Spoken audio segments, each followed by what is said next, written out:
How's it going, everybody?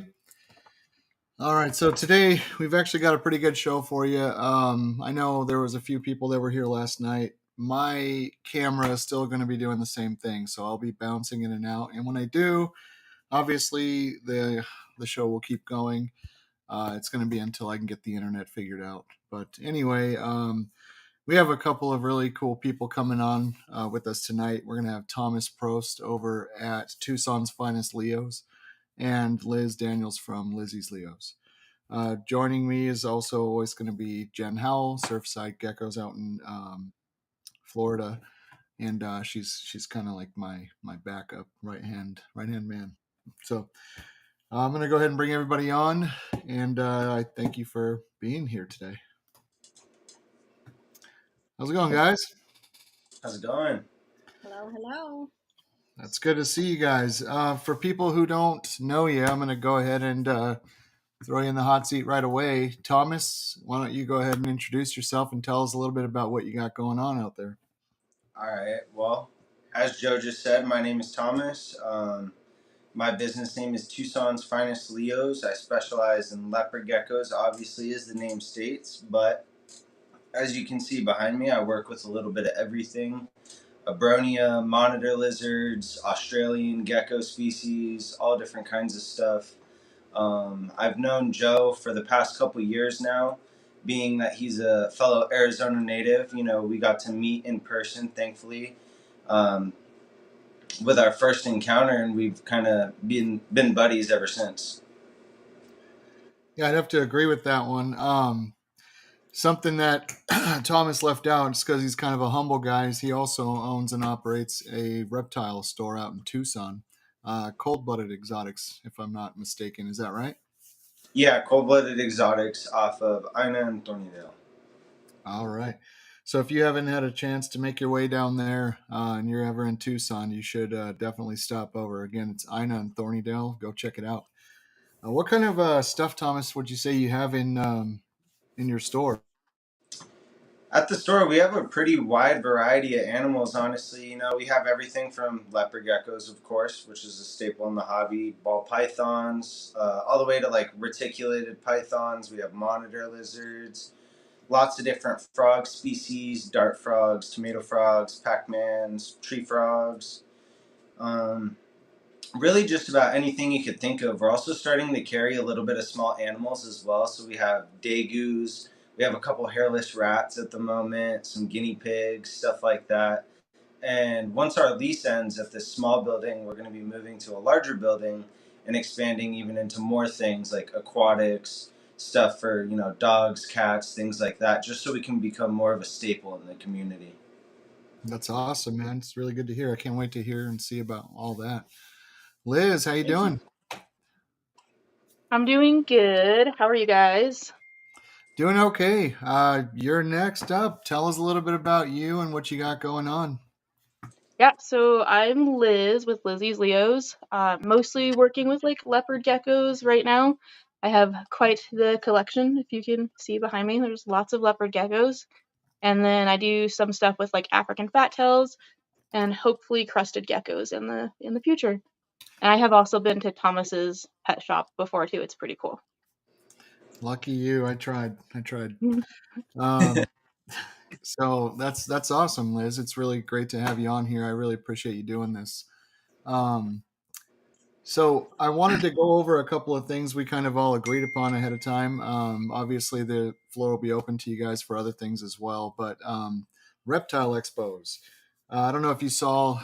There was a thing going on recently. I was in the comment section with Seth over at Huff Herps. So yeah, he was talking about reptile expos, and I admitted that I had never done one. So that's my so far. It's still my Achilles heel, but I know that you guys all have. I know Jen's been to 1,000 of them. I've been to a bunch too, but I've never hosted one. So I'm kind of interested in the perspective and like advice you guys have for a guy like me wanting to do my first one. So treat me like a new guy. What do you guys got? Which super shows would you say are your favorites? Liz, you want to go first? So like the out of the reptile super shows. Yeah. Which so there are the regular shows and then there's super shows. How many? Um, What would I you say? really liked the Reptile Super Show in Pomona. I've been there a couple times, and then also the Anaheim one a lot, which was kind of surprising because that's like a vacation spot, but it was a really good show for me, and there's tons of people there. Awesome. Which one of between those Anaheim and Pomona are they pretty much equal, real big, running the same kind of thing, or is one I bigger would than the other? I would say the Pomona's definitely like bigger. Like it's a much bigger venue and there's a lot more breeders there for sure. Anaheim was a little bit smaller, but I don't know why that made it more profitable, but it was really good. Right on. How about you, Thomas? What's been your experience with super shows? I really enjoyed the Super Show. You know, it was really neat because you get to see a lot of these big names walking around that, you know, many of us have watched on YouTube for years, which is really cool. You get to meet those people. And, you know, like Liz said, I went to the one in Pomona just recently, and that show is absolutely massive, man. I mean, I can't even tell you the amount of people that walk past you and the amount of interactions you have alone just at that show. Um, Another one that I really enjoyed, surprisingly, was when the Body Art Expo kind of collabed with the reptiles. I'll be honest, I was a little bit nervous about that show. One, just because at first I thought it was a scam, truthfully. I was a little scared. But, you know, we went there and it was a 3 day long show, really, really long hours. And it was a lot of fun. Got to meet a lot of people, made a lot of sales, and connected with a lot of other breeders and, you know, customers and just people going to attend that show as well. One thing I want to add too that I think is really important about vending shows specifically is that in-person encounter and that in-person interaction you have with those people and potential customers. You know what I mean? Not only is it much easier to kind of read a person and communicate with them, but you relay a much different message in person than you can through a text over Instagram. You know what I mean? Yeah. So that's really what I like about it, especially when you know you have these young moldable minds that come to your table and they're asking you all these questions. You know what I mean? You can kind of point to things and give them good references as you're talking and teaching them. So I think shows are a great thing for sure. Yeah, I think so too. I definitely feel like human connection is like key. There's a lot of people that I've met just at vending shows that have messaged me later on and they're like, "Hey, like I really loved talking with you and I'm super interested in getting Gecko from you and like we specifically want one like from you because the experience we had at the show." And I always thought that was really cool. Yeah, it sounds really cool. It sounds like I need to, definitely get started on that immediately. I've already kind of gotten everything I would need. I'm probably going to get bounced out for 5 seconds, but I've got everything I need, and I heard they supply the table. I got one of those too, but I don't need it, I was told. So that was kind of funny that I did that. But no, that's awesome, and it's really great advice. Actually, it's kind of motivating too. I really want to get, to one and kind of see what it's like hanging out there all day. Now, do you guys go? Either of you go with a partner or somebody like with you while you're there, or is it kind of a solo act, or what do you have going on? It for me, it really just depends. I mean, my girlfriend Peyton, she's with me at. We lost both the guys. Oh yeah, I was like, is that just me or No, no, no, no. they're both loading. But you can go ahead, Liz, if you'd like. Okay. Yeah, so for me, I mean, I always typically have like my husband come and help me just because I feel like it can be like a lot, especially like being on your feet all day. I prefer to stand when I'm vending just because I like to be at eye level with people and I feel like it's more approachable if they see you like trying to engage with them. And I've also brought like my nephew before and he helps me and I've kind of like showed them the ropes a little bit. And I've also like vended with like another breeder before, which is beta gecko. And that was always a really good time because then we can hang out and have fun while we're at the show and like also doing business stuff. That's really cool. She's awesome too, by the way. I talked to her a little bit, and I've never had a bad conversation with her. So she's actually one of my favorite breeders, just because of her personality. But What about you, Thomas? You want to take it from where you left off? Liz kind of saved the day while we got bounced out, man. Yeah, sorry about that. That's all. Anyway, what I was saying though is typically my girlfriend Peyton, she's with me at just about every show, and a lot of the times for like some of the more local stuff here in Arizona, you'll see me bring my buddy Aiden along with me, and he'll be at every Tucson show, every Phoenix show, anything that's close. He works. He's in the Air Force right now, so his time unfortunately is limited as far as like maybe him potentially going to California or Texas or anything like that. But he's definitely at every local show with me. And like Liz was saying, it's really helpful to have other people there with you, not only to keep an eye on the booth, but, just to keep you company and keep you fresh throughout the day, because it can be a lot standing on your feet, constantly talking to people, you know what I mean? And being you at the shows, you can't be sitting down, you have to be standing and present, you know what I mean, and engaging with those customers and stuff.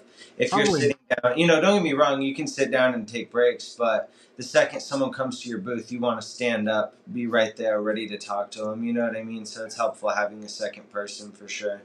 probably more so at like a super show like Pomona, where it's going to be so much foot traffic. I grew up 5 minutes from there, so there wasn't an event I didn't go to just because the guys at the gate knew me. I would get in for free as a kid. Heck yeah. Um, but yeah, no, you're right with how big that one actually can be, and I've never been to the Anaheim one. If you're just kind of sitting there, they might walk right past you, and there is a ton of foot traffic every single time. Um, Yeah. yeah, you mentioned something about helping you watch for things. Is that something that is controversial? Is it something that like you guys have to look out for? Is people maybe swiping something off your table or? Unfortunately, at any reptile show, that's just Oh, they cut out again. Um, yeah, Dang. I've definitely known another breeder that she had stuff like out on her table, and someone actually walked up and stole her most expensive gecko off of her table. And like by the time that she noticed, it was like too late, and she tried to like let the people who were vending at the show like know, but she didn't get that gecko back, unfortunately. And I think it was like a $2,000 gecko. Wow. That's not cool. All right, Thomas, you were saying. yeah, anyway, before I got cut out, sorry about that. It's just important to have other people there because, like I'm sure Liz was saying, it does happen no matter what you think, and especially if you're one of those people that has deli cups on your table rather than like locking showcases. It's much more of a risk for someone to just swipe one of those deli cups and walk away. You know what I mean? Thankfully, most of the shows are checking receipts at the door and making sure that people have proof of purchase, but there's definitely been cases like Liz said where you hear about multiple $1,000 animals being just walked off with. So what is a guy that's going to be by himself or a girl that's going to be sitting there by like she's paying attention to customers. People might be walking off with their things, or what if you have to like go get some food or take a break, you use the restroom. Um, Unfortunately, you oftentimes see them just kind of risk it for the biscuit. They'll go do what they got to do and hurry back, you know what I mean? Or they might have a friend that they can ask to keep an eye on their booth that they know at the show real quick, but or their or the person next to them, their neighbor, something like that, but okay. yeah. Yeah, I usually, if I'm by myself for whatever reason, I'll ask the person next to me, like, hey, do you mind, like, keeping an eye on my stuff while I run to the bathroom real fast? And they're usually okay with it, for sure. It depends on, like, the person. But overall, I feel like breeders are fairly, like, trying to take care of each other. You guys Right kind on. of have like some of the same people at the shows with you, where you tend to like have say tables close to each other, to where that kind of helps. Hmm. We got a comment here that might apply. Bubba says, grab some portable plug-in cameras into your surge protector if you pay for electricity at the event. It's actually a good idea. They're not too expensive. You could set up something that might Yeah, not bad. um, capture that. Um, I use them for my shop. That's actually really smart. I might actually do that. Well, right on. Is there anything else about reptile shows that you'd like to share for a guy like me who's never done one? I'm all ears. I just kind of want to know, where do you sign up and where do you get things going, and who do you talk to? So for the shows that I've done that I didn't either know the like proprietor personally or didn't like know someone that knew the guy, you know what I mean? I just DM'd the page on Instagram and asked for an application, and they'll usually send you either like a link or they send you the application through there, and you just go about it that way. Usually I've noticed pretty much after every show you really get in tight with kind of the main person, and it ends up just becoming one of those things that you just text the guy. Like for example, Rami, the guy that runs the Reptile Super Show, I just communicate with him through text, and he just kind of tells me what I need to do, and I do it and send him money. No, that's the Pomona one. Yeah, Okay. any Reptile Super Show or any animal super show, like any event like that. Yeah. Does he run all of them? Like, so I'm getting the idea that a guy named Rami runs all of the super shows. Is that how I'm that pretty works? sure. Yeah, So I'm like pretty every sure it's the state. same guy. Oh, okay. So um, let's say if he runs all of them, if you were to do something like incredibly stupid and get banned from a super show, would you be banned from all of them? You would be. Okay. Hmm.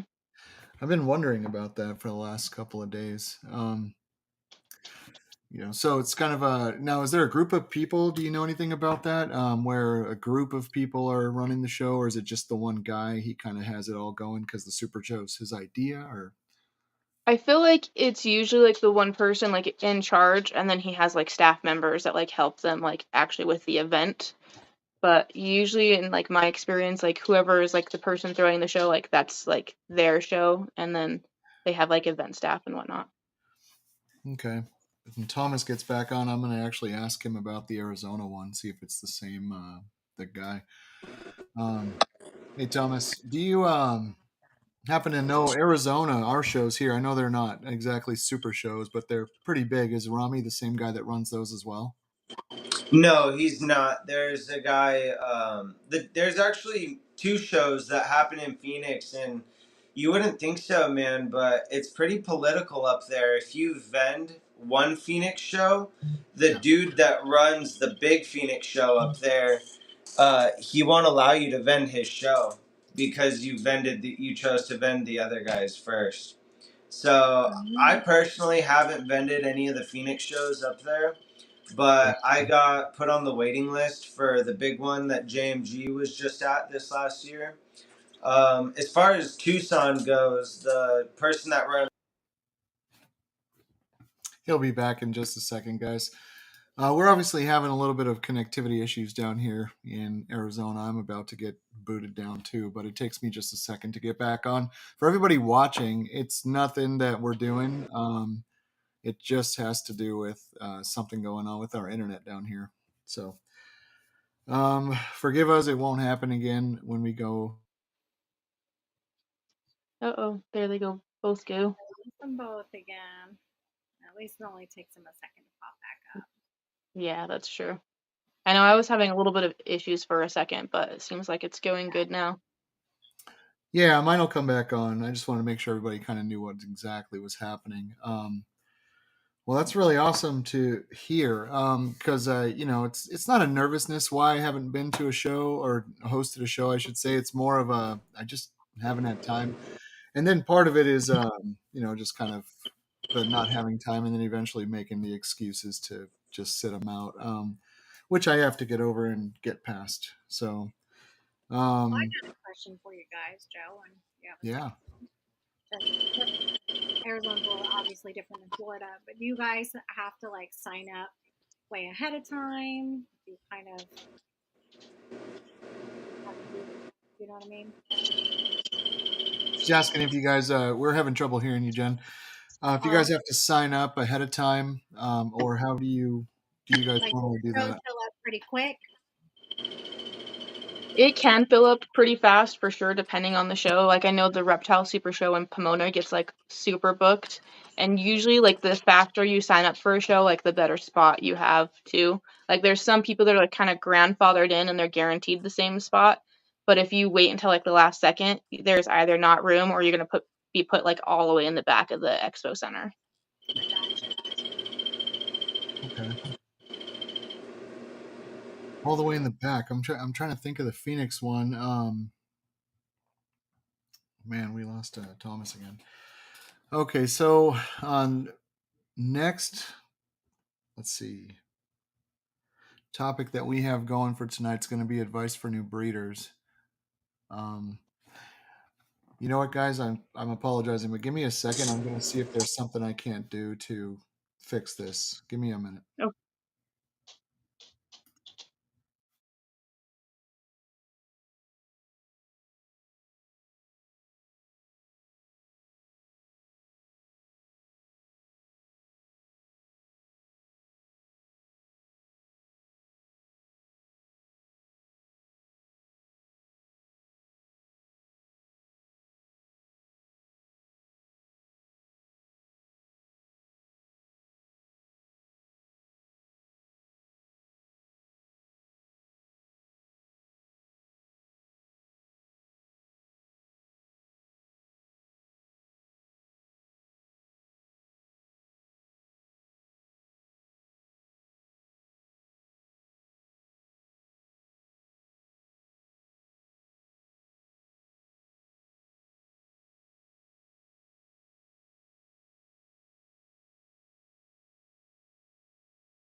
All right, guys. So looking through everything, it's looking like we're having quite a few technical difficulties, but I've got everybody back on. I really apologize about all this. I'm not exactly sure what's happening. There is a potential that I'll have to cut the short show and beg these guys to come back on here as soon as possible. But we're going to try to keep going forward, just because there's one topic that I know.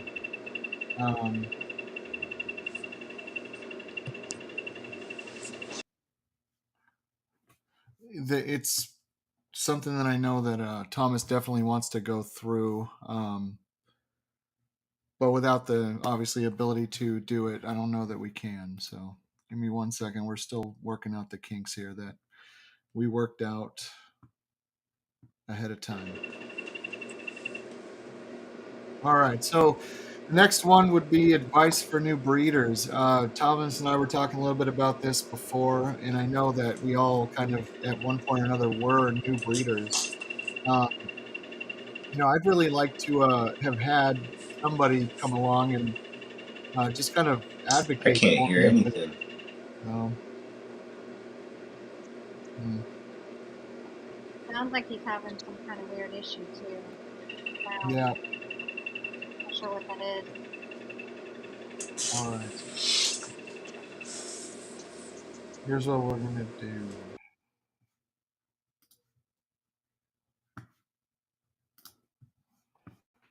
Hey guys. So it looks like we're having too many. I'm gonna get a hold of obviously Thomas and Liz here in a minute. They can obviously stay on, and I'll be with them in just a second. I want to sincerely apologize. I'm not exactly sure what's going on. It's got to be the software or something, but everybody was doing good. We've been on for over an hour. We made sure to game plan and get the show going for you. Um, we will definitely figure out what's going wrong and get it fixed. But for now, I'm going to go ahead and end the live, and I apologize. So please sign on to the next one. I'm definitely going to have these two back, but I don't want to waste everybody's time or my own. I got to get to the bottom of what's going on. I really appreciate you guys being here. You will see us again and soon. See you later.